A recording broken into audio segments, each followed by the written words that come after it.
Hey, what's up guys? Dedric Polite, star 5050 Flip on Hulu and A&E, and we are back on Elm Street with our partner, general contractor Donnie. Remember in part one, guys, we found this off-market deal. We found a gem of a 3-bed, 1-bath property. We wholesaled it to Donnie. Part two, Donnie closed on it. He did an initial walkthrough of the property before the rehab, and now we're here for part three to see the finished product. So Donnie, give us a little overview of what this whole project was like for this fix and flip.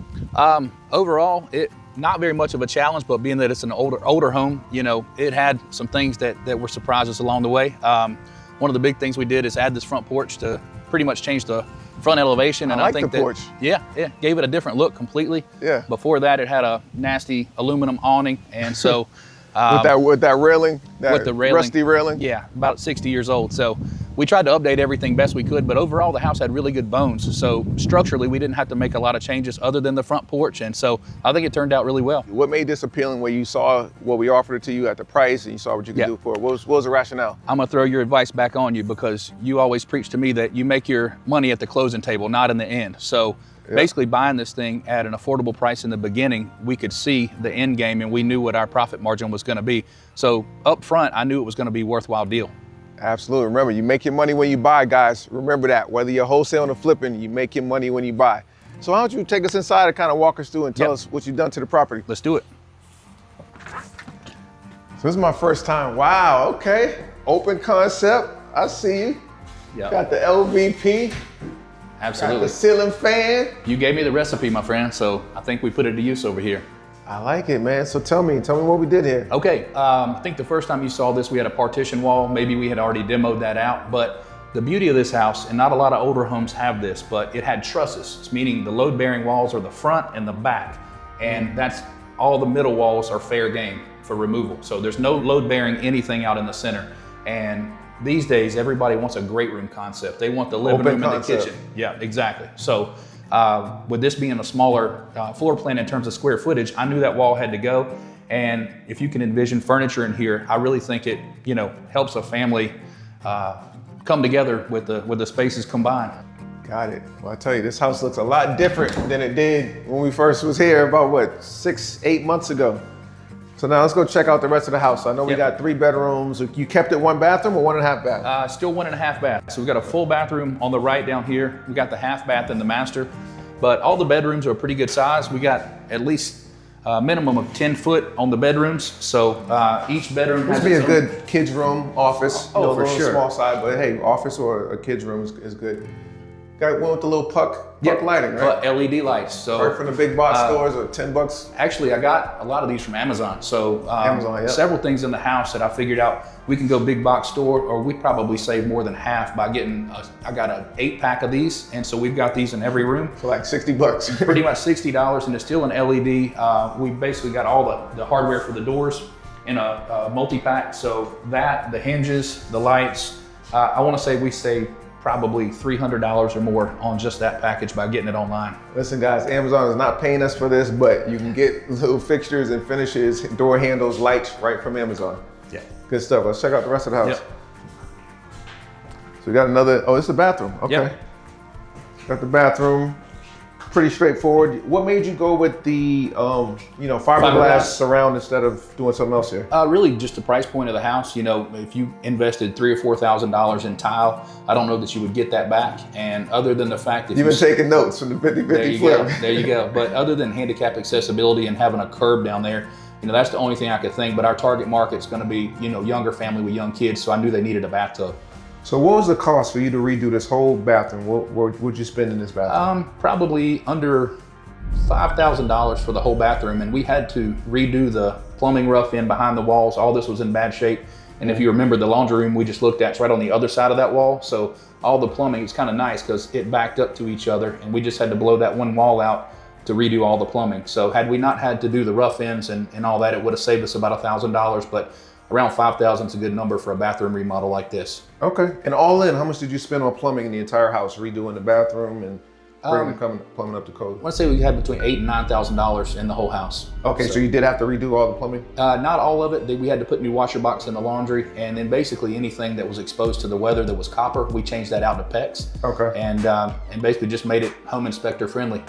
Very good. Hey, that's a key lesson, guys. A lot of people do flips and they'll do what's called a lipstick flip or a Band-Aid flip where they won't change out things like that.